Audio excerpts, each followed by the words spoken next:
Hi friends, welcome back to my channel Mugil fun. இன்றைக்கி kids snacks ரெசிபியில் இன்றைக்கி என்ன பண்ண போகிறோம்னு பார்க்கலாம் வாங்க.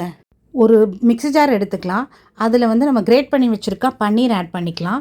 அதுக்கப்புறமா ஒரு 5 பீஸு முந்திரி பருப்பு, 4 பல் பூண்டு ஆட் பண்ணிக்கலாம். அதுக்கப்புறமா ஒரே ஒரு சீஸ் ஷீட் ஆட் பண்ணிக்கலாம். என்கிட்ட க்யூப்ஸ் இல்லை, ஷீட்ஸ் ஆட் பண்ணிக்கிறேன். அப்புறம் காரத்துக்காக சில்லி ஃப்ளேக்ஸும் ஆரகனாவும் ஆட் பண்ணிக்கலாம். இது அப்படியே கொஞ்சமாக வாட்டர் விட்டு நல்லா ஸ்மூத் பேஸ்ட்டாக கிரைண்ட் பண்ணிக்கலாம். இப்போது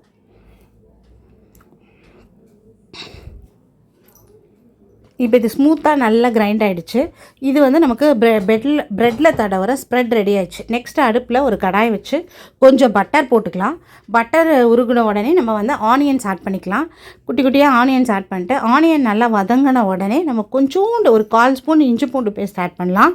இஞ்சி பூண்டு போட்டு ஒரு மிக்ஸ் கொடுத்த உடனே நம்ம வந்து நெக்ஸ்ட்டு குட்டி குட்டியாக க்யூப்ஸாக கட் பண்ணி வச்சுருக்க கேப்சிகம் ஆட் பண்ணலாம். இந்த ஸ்டேஜில் நம்ம கார்ன் ஆட் பண்ணலாம், மஷ்ரூம்ஸ் ஆட் பண்ணலாம், என்ன வேணால் ஆட் பண்ணலாம். சால்ட் இப்போ ஆட் பண்ணிக்கலாம்.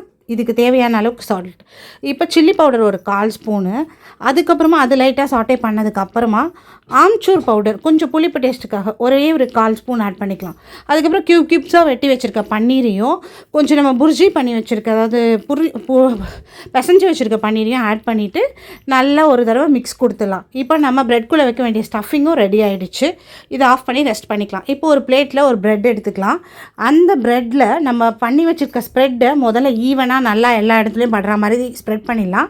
பண்ணதுக்கப்புறமா நம்ம பண்ணி வச்சுருக்க பன்னீர் புர்ஜி இருக்குது பாருங்கள், பன்னீரோடைய ஸ்டஃபிங் அதை எடுத்து நல்லா போட்டு ஈவனாக ப்ரெட்டில் எல்லா சைட்ஸும் படுற மாதிரி வச்சுட்டு சீஸ் ஷீட்டை ஓப்பன் பண்ணி அது மேலே வச்சுட்டு மேலே இன்னொரு ப்ரெட்டு போட்டு கவர் பண்ணிடலாம்.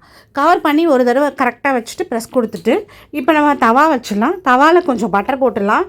பட்டர் போட்டுட்டு ப்ரெட்டை வச்சு நல்லா ஒரு சைட் டோஸ்ட் பண்ண விட்டு அகைன் திருப்பி போட்டு இன்னொரு தடவை டோஸ்ட் பண்ணலாம். இதே மாதிரி 2 ப்ரெட்டு நம்ம பண்ணிடலாம். ஆக்சுவலாக கீழே போடும்போதும் பட்டர் போடணும். இந்த நெக்ஸ்ட் ப்ரெட்டில் காமிச்சிருக்கேன் பாருங்கள். ஃபஸ்ட்டு ஒரு பட்டர் வைக்கிறோமா, இதை நெக்ஸ்ட் ரொட்டேட் பண்ணும்போதே நம்ம என்ன பண்ணிடணும்னா கீழே கொஞ்சம் பட்டர் போட்டுடணும்.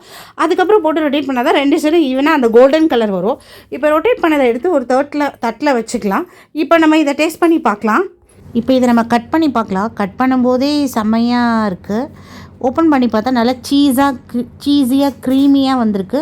மேலே நல்லா க்ரன்ச்சியாக வந்திருக்கு. நைஃப் வச்சு ஸ்க்ராட்ச் பண்ண நல்ல சவுண்டு வந்தது, பட் ரெக்கார்டிங்கில் போயிடுச்சு. இப்போ நம்ம இதை வந்து சாஸோடு சர்வ் பண்ணிடலாம். இப்போ சாஸ் தொட்டு இதை டேஸ்ட் பண்ணி பார்க்குறேன். ரொம்ப நல்லாயிருக்கு, க்ரீமியாக இருக்குது, க்ரன்ச்சியாக இருக்குது, எம்மியாக இருக்குது ஃப்ரெண்ட்ஸ். இது கிட்ஸ்க்கு ரொம்ப பிடிக்கும். இந்த ரெசிபி பிடிச்சிருந்தா லைக் பண்ணி, ஷேர் பண்ணி, கமெண்ட் பண்ணுங்கள். மறக்காமல் சப்ஸ்கிரைப் பண்ணுங்கள். சப்ஸ்கிரைப் பண்ணாமல் நிறைய பேர் பார்க்குறீங்க. பாய்.